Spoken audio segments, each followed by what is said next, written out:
Good evening, and thank you for the opportunity to address you this evening. First of all, let me congratulate you on the report. It's a very substantial report, and certainly from our perspective, we welcome it. It really sets out the key priorities we think for the incoming government. It's a very substantial piece of work, and there's no question it's going to be a huge challenge to deliver it. But the timing is perfect. With the new government coming in, I think it really is the opportunity to set the new agenda and to put the low-carbon economy front and centre in terms of policy. And what I wanted to talk about today was what that means in terms of industry policy and business policy. I wanted to really talk about three things in particular. Delivery, services and skills, those 3 points. First of all, delivery.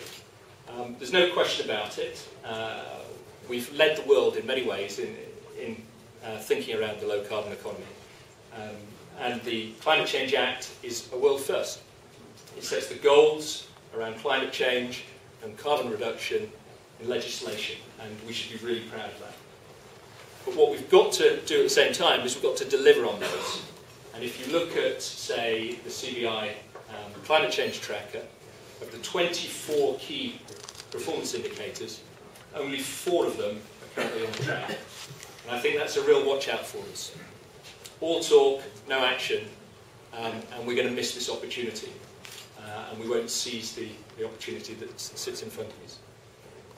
I think secondly, let's make sure we talk about manufacturing, but we also seize the opportunity around services.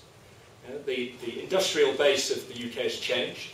We're much more of a services economy these days, but often we don't talk about it, and it's certainly not been featured much in the media. But there are as many opportunities around services as there are around manufacturing.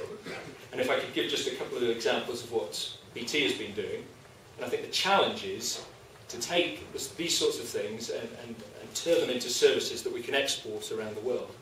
So, for example, video conferencing and teleconferencing.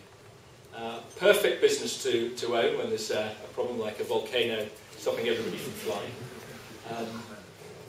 We're number 3 in the world in teleconferencing, number 1 in video conferencing, and that business went up 35% in the last couple of weeks, simply because nobody could fly.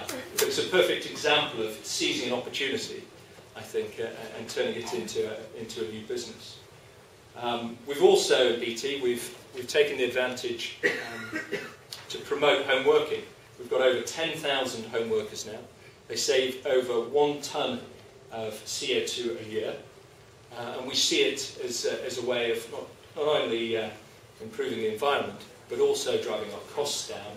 And we find that the employees are more productive, they're happier, and it works with our business model. Other examples include things like smart metering.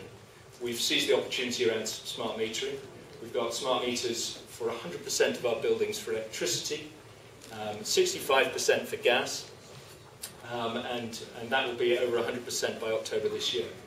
And I think they're just, for me, they're 3 examples of, if we can seize opportunities like this and sell that expertise, sell those services around the world, we'll be at the forefront of the creation of new jobs. And then the final point I wanted to make was around skills, and to make sure that we invest in skills, invest in education, and it's a broad range of skills we need.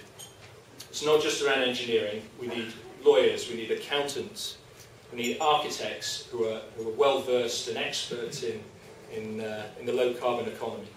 And if we do that, I'm sure we'll be at the forefront of job creation and value creation as we come out of these difficult times. So with that, thank you very much. And